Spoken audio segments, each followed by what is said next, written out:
how your marketing department approaches the strategy. It's definitely really important to understand what's one of the highlights of the home.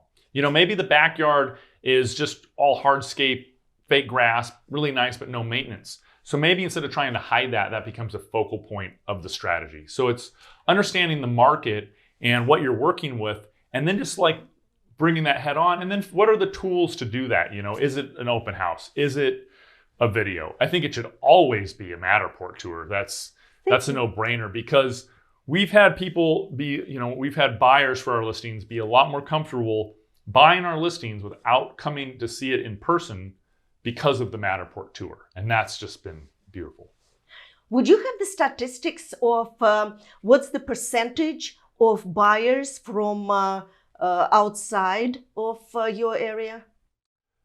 Oh, just in general that are buying? I don't. I wish I did, but if I were to guess, maybe it's 50%. You know, for a minute there, you know, when the market was super hot, you know, from basically July 2020 to April 2022, I mean, a huge percentage were California. I mean, I'd probably say like 65% were from San Francisco at that point, because it was just such a influx of buyers that had cashed out and they were sick of what was going on and they came here. Now we still get California buyers, but it wasn't as What about Midwest and East Coast? Oh yeah, and plenty of that as well. We've got some folks that just bought from Minnesota, and you know, there's definitely all the other states. California just seems to be on most of our clients' minds because it's just right there, and they just think, well, don't they all want to come here and not pay any state tax? You know, the taxes going up. So well, very soon you're going to be one big melting pot. I know, we'll run out of houses. That is true.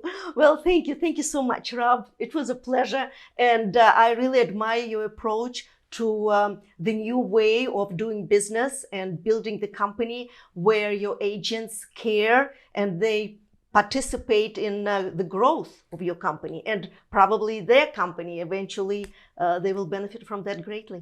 Fantastic. It's been a lot of fun. Cheers. Thank you, everybody.